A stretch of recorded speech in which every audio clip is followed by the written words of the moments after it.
Okay, so what makes the heart beat, or why does the heart beat? So the first thing we want to talk about are the properties of the heart that allows it to beat. So one of the first things I have listed here is myogenic. So myogenic basically means that the heart can tell itself when to contract. So I have written contraction of the heart is initiated, okay, or started by the heart muscle itself. So we always joke and say it's a no-brainer. So it's a no-brainer because the brain doesn't have to be connected to the heart in order for the heart to beat. So the heart can tell itself when to beat. So the heart stimulates itself to beat. So if you've ever seen Indiana Jones, there's a scene in the Temple of Doom where they pull the heart. They do a human sacrifice, and somebody reaches in and they pull the heart out of the guy, and they hold it up, and the heart is still beating. So it's going to beat until it runs out of oxygen. So it doesn't have to be connected to the brain to beat.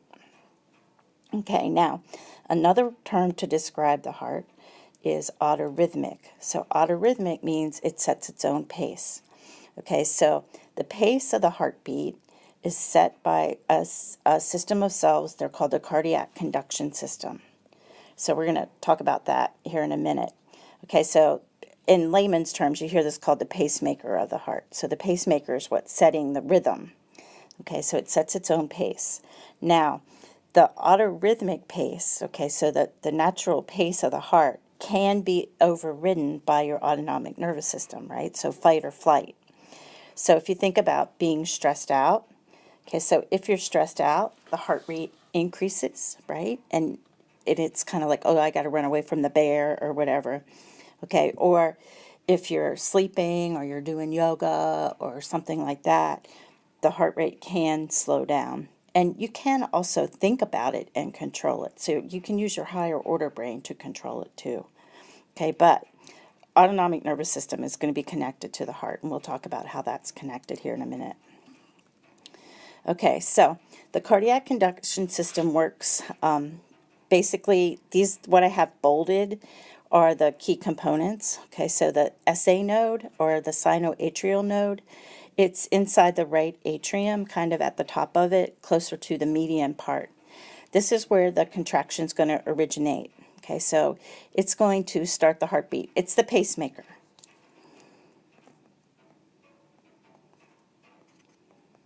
So it starts it. Okay, so it's going to send like a neural impulse, right? So it's going to send a signal to the muscle cells in the atria to contract.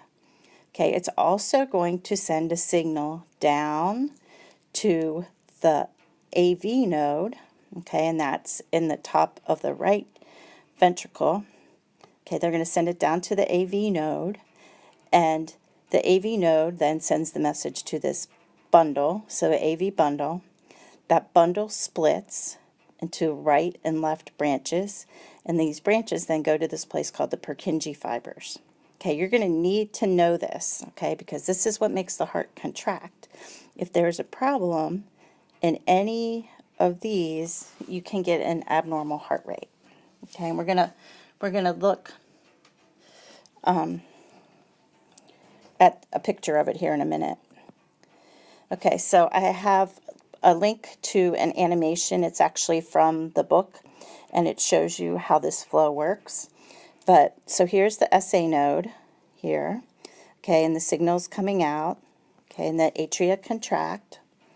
Here's the AV node, okay, so the atrioventricular node. Okay, it gets the message. It sends the message down the atrioventricular bundle. Okay, then the bundle comes down this interventricular septum.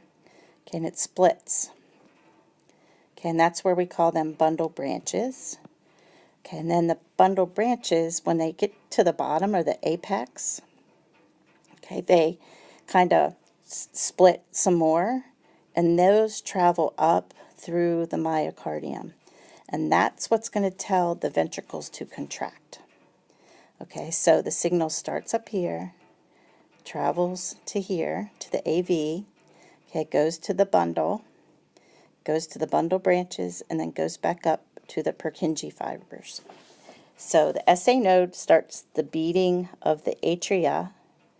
Okay, and the AV is going to start the beating or the contraction of the ventricles. So I have this. So think about what would happen if this conduction system was blocked. So say you had a heart attack and you had scar tissue right in here. So if you had scar tissue here, what would happen? The signal, right, wouldn't be able, it would stop. It wouldn't be able to travel up. So this part of the heart would not get the message to contract. So that would be a problem. Okay, or sometimes you hear about people, their SA node stops working. Okay, so if the SA node stops working, then you can't set there's nothing setting the initial pace, right? Does that kind of make sense? We can keep talking about it. Okay, so what's different about these cells that makes this happen? Why does this happen? So the cells in the SA node, they don't have a stable resting membrane potential. Okay, so they don't go back to being flat. So if you think about neuron physiology, they're not flat. Okay, they don't have that. What they have is they have slow sodium leak channels and that are open. Okay, so what happens is this resting potential can fluctuate. It can change. So if I draw this, instead of being flat, it goes up. Okay, so because there are slow sodium leak channels, the sodium leaks in and it's going to cause the cells to actually spontaneously depolarize. Okay, so slow sodium channels, they let sodium slowly leak into the cells. This gradually increases the membrane potential in those cells. So they'll keep going up until they hit a threshold. And then when they hit the threshold, they'll fire. And that's what causes the beat. And the next slide shows how that works. Okay, now the action potential for these cells in the SA node, they occur at negative 40 millivolts. Okay, they depolarize to 0. I have this on another slide. Okay, at that point, fast calcium channels open, and then will repolarize. And I have this on another slide. Okay, but this is important. This is important. Okay, so this explains why the heart beats by itself. Okay, so the cells in the SA node don't have a stable resting membrane potential. Okay, so here's what's happening with the channels in these cells. Okay, so they're different than any other cell in your body. Okay, so these sodium leak channels are open. Okay, so it's just leaking slowly in. Sodium's leaking slowly into the cell. It hits negative 40. Calcium channels open. Calcium flies in. Okay, it hits 0. So this is depolarizing, right? And then when you hit 0, okay, these channels close. These ones open. The potassium ones open. And then potassium exits. And we go back down to negative 60. So this ability, this fluctuating resting membrane potential gives these cells pacemaker potential. Okay, so this is what's telling the muscle, the heart muscle, to beat. Okay, so this is what's making the SA node work and makes it special. Okay, now here's some vocabulary. So systole and diastole. So systole is when the heart contracts. So usually they're referring to ventricles. So sometimes they'll say atrial systole, but if they just say systole, they're talking about ventricles. So systole is when ventricles contract. Diastole is when they relax. Okay, so systole and diastole. Okay, now, when your heart beats, okay, the normal heartbeat that you're going to see in an ECG is called sinus rhythm. Okay, so normal heartbeat is sinus rhythm. Okay, and that's originating in the SA node. Okay, and we're going to look at some ECGs with sinus rhythms. Okay, now, if something happens and the SA node isn't working, okay, the heartbeat can originate in other places. If it originates in another place, they say that it has an ectopic foci, or an ectopic focus. So it's originating someplace else. So think about ectopic, like an ectopic pregnancy. Okay, that might be a pregnancy that occurs in like the tubes instead of the uterus. So if it's in the wrong place, it's ectopic. Okay, so it's not originating in the SA node, it's originating somewhere else. Okay, so sometimes we can have a nodal rhythm, which starts in the AV node, and I'll show you what that looks like. And then there's something called an intrinsic ventricular rhythm. So that's when your SA node and your AV node aren't working at all. So there's no real coordination of the heartbeat, and your heart will still try to beat, but it's not real pretty. Okay, now arrhythmia, that's just another word for an abnormal cardiac rhythm. Okay, so if the cardiac conduction system is blocked, okay, you'll see a certain ECG pattern, and we'll talk about ECG. Okay, so there's bundle branch block, there's total heart block. Okay, and we're supposed to be teaching you normal, okay, but you hear people talk about these. Okay, so I have, how does the impulse go to the heart muscle or to the myocardium? Okay, so you don't have to memorize these numbers. I have them in here so you can see how fast it's occurring and kind of like where the heartbeat, a normal heartbeat, the heart rate comes from. But you don't have to memorize them. Okay, so the SA node, okay, so it depolarizes and it sends the signal at 1 meter per second. Okay, so that's really fast. Okay, and then when the signal gets to the AV node, it actually slows down. Okay, and it slows down to 0.05 meters per second. Okay, so that's still really fast, but it's much slower than this. Okay, when this slows down, what's happening is it's allowing the blood, okay, so if this is, here's this.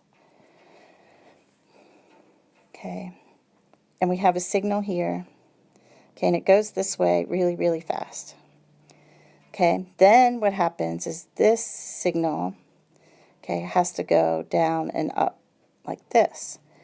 This slows down, and it slows down to allow the blood enough time to get from here into the ventricles so it can be pumped out.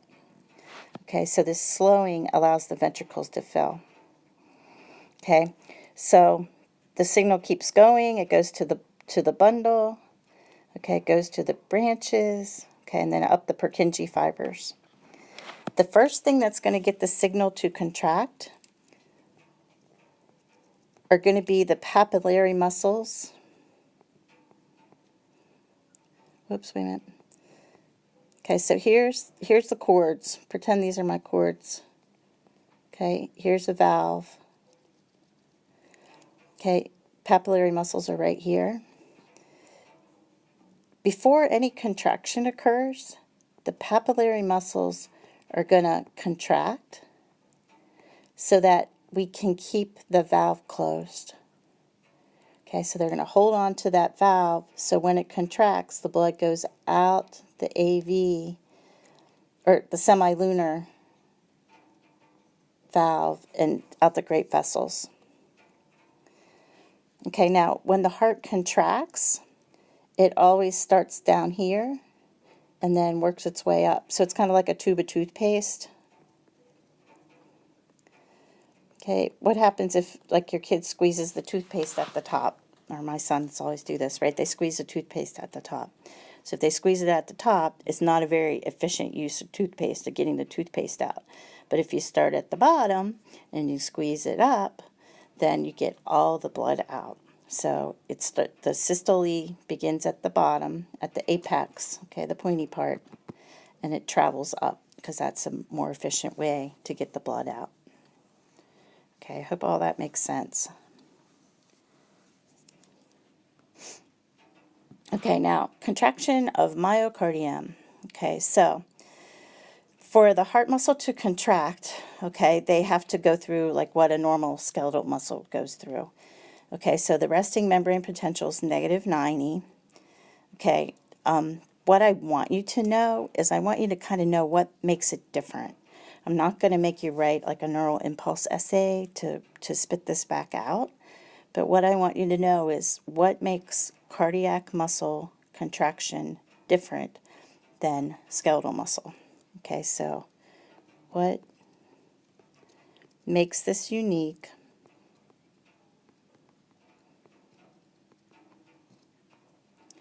is this plateau.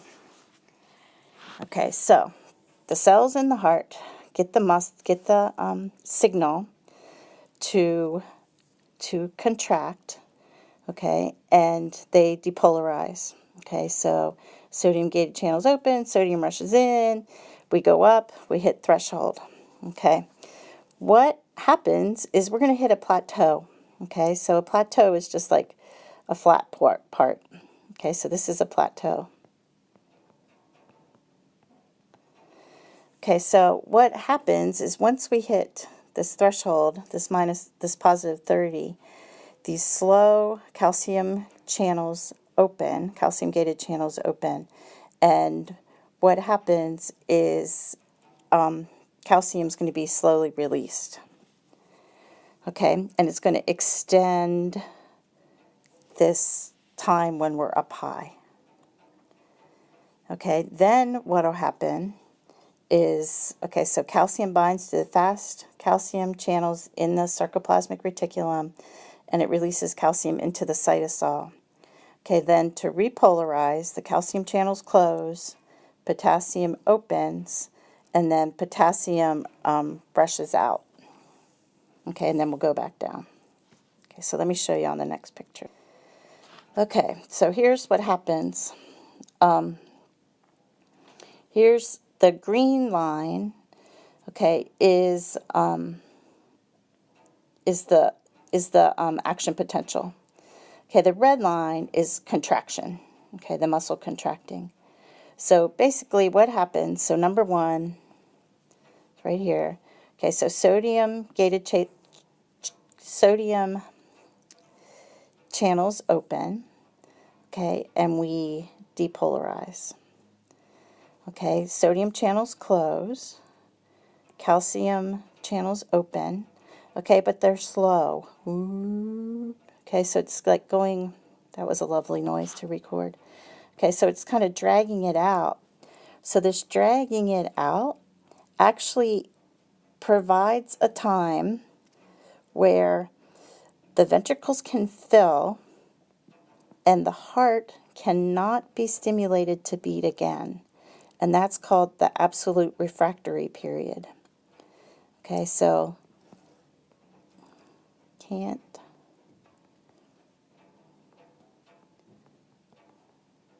be stimulated to beat. Okay, so you can't send it another signal. So you got to finish the contraction and get the blood out before you contract again. Okay, then the calcium channels close, potassium open, okay, potassium rushes out, and we repolarize. Okay, I don't have repolarize written here. That's right, repolarize here. Okay, but this plateau is what makes it different. And the plateau is occurring because of these calcium channels. Okay, now I'm going to stop here. The next slide. Yeah, we're going to stop